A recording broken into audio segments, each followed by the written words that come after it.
በጣም የሚያሳዝን ነገር ማለት ነው። እስኪ እስከመጨረሻው ሆኖ ዛሬ የሰይድና የሱመያን ነገር ማለት ነው በጣም ያሳዝናል። አሁን የልጆች አባት ልጆች እንዲያው ነው አንዲ ነገር ቢሆንብኝ ምን እንዲያኮንብኝ ካለፈና ሰው ከሆነ ነገር በኋላ መጸጸት ምንድነው የሚተርፈው? ይሄ ልጅ ወደ አንቺን ፍለጋ አማራ ክልል ድረስ ወደ ጎንደር ወደዛ ጉዞ ጀምሯል። አንዲ ነገር ቢሆን አንቺ መቼ ነው ተጠጡ የሚወጣልሽ? መቼም ቢሆን እንደገና ልጆችሽ አባት ነው። ከዛ ላይ ልጆችሽ ነገ ጧት አባታችንን እንዲያርገሽ ነው የሚልሽ። እውነት አሁን የልጆች አባት ነው እንደዚህ ነው ብሎ ማለት አያዋጣም። መልክ ቶሎ ብለሽ ፈጥነሽ እንደጀመርሽው ባልሽ እንደማገኘት ቶሎ የሆነ ነገር አርጊ። አንዲ ነገር ስራ ሰደደ በኋላ ያንን ነገር ለማጥፋት ብዙ መስዋዕት ስለሚያስከፍል ማለት ነው። እና ለማንኛውም ውድ የሰይድ ወሎ ሚዲያ ተከታታዮች ይመቻችሁ። ቪዲዮ ላይክ ሼር አድርጉ። የሱመያን ቪዲዮ እንመለሳለን። ያላ ታግባግባ ስለነበረው በቃ የሴታፍ ነው። እኔ በቃ አልችልም። በቃ ባጭሩ ማለት ነው ሁለተኛ ሚስት የመሆን ሐሳብም የለኝም። ማግባት አልፈልግም።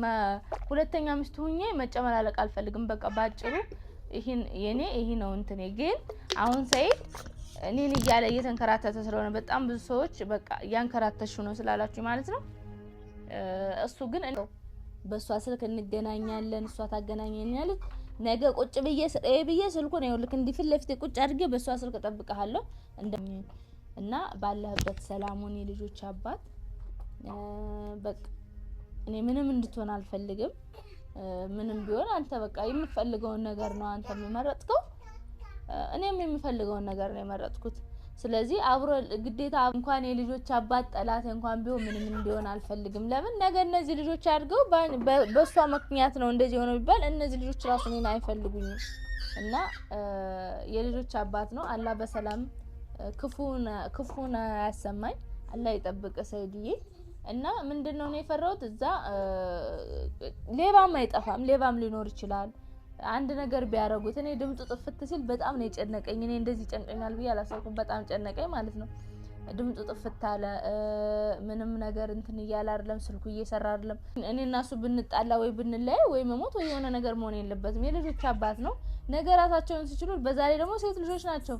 ሴት ልጅ ደግሞ የታወቀ ነው አባቷን ነው የምትፈልገው። አሁን ራሳቸውን ስለማይችሉ ራሳቸውን ስለማያውቁ ነው እንጂ ነገ ከፍ ሲሉ አባታችን የታለው እኛ አባታችን ጋር ነው የምንኖረው ብለው ሊሄዱ ይችላሉ። ስለዚህ አላህ ክፉን ያርቅለት፣ ምንም ነገር አይንካብኝ። አሰላሙ አለይኩም ወራህመቱላህ ወበረካቱሁ።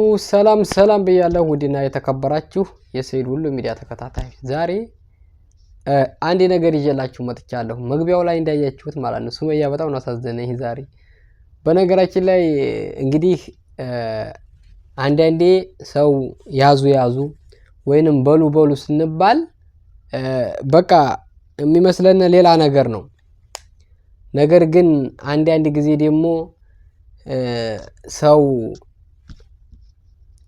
የሚለንን ወይንም ደግሞ ጥፋት ወይንም የሆነ ነገር ይሄ ነገር ጥፋት ያደርስብናል ብለን ሐሰብን በዛ ላይ አስተንተን መለስ ማለት አለብን። ሰይድ እንግዲህ እንደምታውቁት ወላሂ ነው የምላችሁ ከየመን ኢትዮጵያ ከኢትዮጵያ የመን እሷን ፍለጋ ከዛ ያ ደግሞ ኢትዮጵያ ገባች ትውት መልሶ ከየመን ኢትዮጵያ ከዛ ደግሞ አዲስ አበባ ሲፈልግ አጣ። ከዛ መጨረሻ ላይ ጎንደርማ ሰይድ አይመጣም ስትለው ደግሞ ወደ ጎንደር ገባ። ወደ ባህር ዳር ወደ ስትል ደግሞ የሰውዬ ወደ ጎንደር። እኔ ብዙ ሰዎች ልታው ትችላላችሁ። ነገር ግን ማለት ነው አንዴ ማሰብ ያለብን ይሄ ልጅ ወልዷል፣ ከብዷል። ሱመያ እንግዲህ ይሄ ሰው የሷን እየፈለገ አንዲ ነገር ቢሆን አሁን በተለይ በክልላችን በአማራ ክልል ላይ ባለው ሁኔታ በሁሉም ክልል እንበለው ብጥብጥ ነው። በሁሉም ቢሆን በአሁኑ ጊዜ ላይ ማለት ነው ይሄ ሰው አንዲ ነገር ቢሆን በጣም ተጸጸተሽ ጸጸቱ ያወጣልሽ። እውነት ነው የምለው ያኔ ልጆችሽ አንደኛ አንቺ ራሱ መቼም ቢሆን ጸጸቱ ያወጣልሽ። መቼም ቢሆን አንቺ አሁን ምንም አይሆንብኝ የልጆች አባት ነው ምናምን እያልሽ ነው ከመግቢያው ላይ። ነገር ግን ወላሂ ነው የምልሽ አንድ ነገር ቢሆን ይሄ ልጆችሽ አድርገው ራሱ እንዲያልሽው ራስሽ አባታችንን እናታችንን እንዲያርጋ ነው የሚሉሽ። መልሰው ጥላት ነው የሚሆኑላንቺ። እንዲናታ ያከብሩሽ። ሁለተኛ ሰው ራሱ እንዴት ወላሂ ከባድ ነው። አንዴ ሰው ይሄን ያህል ሚስቱን ፈልጎ ከዚህ ድረስ ሲደርስ አንቺ ራሱ ባህር ዳር ደረስኩ ብሎ ቪዲዮ ሲሰራ የዛ ጊዜ መልስ መስጠት ነበረብሽ። ወደ ጎንደር ራሱ ሳይሄድ ማለት ነው፣ ጉዞ ሳይጀምር። የማያውቁት አገር ከባድ ነው እውነት። አገራችንንም ቢሆን አንዳንዴ አገራችንን ለወስወስ ብለን ሀላየን ሀላወቅ ነው ከባድ ነው። እንግዲህ ይሄን የምታውቁት ደግሞ የማያውቁት ነገር ከባድ ነው ለማለት እንግዲህ ወንድ ሆኖ መቼም ብዙ መከራን ብዙ ነገር እያሳለፍን ነው። ወደ ሰው ሀገርም ስንመጣ ሀገራችንን ብንሆን መቼም ታውቃላችሁና የሰው አገር ከባድ ነው። በጭፍን ነው የምንጓዘው አንዳንዴ እና ይሄ ልጅዮ ነገ ጧት አንዴ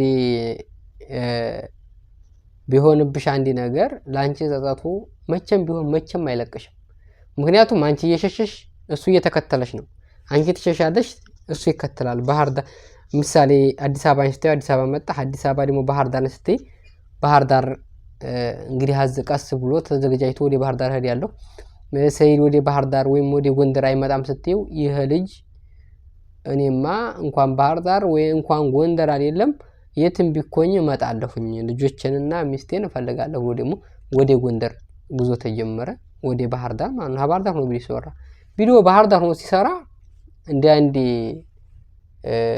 በቃ አላፊ ያኔ የልጅ እናት ነኝ ወይንም ደግሞ አላፊነት ቢሰማሽ ራሱ አንቺ የዛ ጊዜ እሱን በዛው ባጭር ማግኘት ነበረብሽ። ምክንያቱም ከአዲስ አበባ ባህር ዳር ባየር ነው የሚካሄደው። ከዛ በኋላ ግን በመኪና እየተቆራረጠ አሁን የሚሄደው በጣም ከባድ ነው። ሀገራችን ላይ የምታውቁት ያለው የሰላሙ ሁኔታ ላይ ከባድ ነው። ይሄ ልጅዮ ፖለቲካ ያራምድም ምንም አይልም፣ ግን ከባድ ነው። ማስታወቂያ ላይ አንዳንዴ ይከብዳል ትንሽ። አሁን እንዴት እንዲህ ይባላል፣ እንዴት ዘረኛ ትሆናላችሁ ምናምን ልትሉ ትችላላችሁ። ግን ሀገራችን ያለው ጉዳይ ላይ ነገ ጧት የሚደርስልን ልጅ ይህን ልጅ አያገኝም፣ ከባድ ስለሆነ ማለት ነው። እና እንደ ማንም ብለሽ እንደ ጀመርሽው ብታገኙና ቶለ የሆነ ነገር ይሄን ነገር ስር ሀመስዴዱ የሆነ ችግር ከመፍጠሩ ወዲያውንስ ብቀሉት ማለት ነው። ያኔ አንድ ነገር ስራ ሰደደ በኋላ ያንን ነገር ለማጥፋት ትንሽ ውስብስብ ነው የሚሆነው። ስለዚህ ባጭሩ የልጆች አባት ነው እንዳልሽው፣ በእርግጥ የልጆችሽ አባት ነው። ቶለ እንደማንም ብለሽ ታውቃላችሁ። እንግዲህ በተለይ ወደ ጎንደር ከባድ ነው እውነት። እዛ ላይ ደግሞ እሱ ማስታወቂያው ኦሮሞ ክልል ሆነ። ብቻ አላህ ይስጥር፣ አላህ ይድረስልህ ሰይድ፣ አላህ ይመልስህ በሰላም ወደ ልጆችና ወደ ሚስትህ አላህ ያገናኝህ። ሱመያ ግን እንደማንም ብለሽ ባለሽ መልሽ። ምክንያቱም ጸጸቱ ላንቺ ነው። ጸጸቱ መቼም ቢሆን አይለቅሽም እና ከባድ ነው። ለማንኛውም የሰይድ ወሎ ሚዲያ ተከታታዩ ይመቻችሁ፣ በያላችሁበት ሰላማችሁን ብዝዝት ያርግልኝ። ባይ ወዳችኋለሁ። ላይክ አድርጋችሁ ላይክ አድርጉ፣ ሰብስክራይብ እያደረጋችሁ አበረታቱኝ። ባይ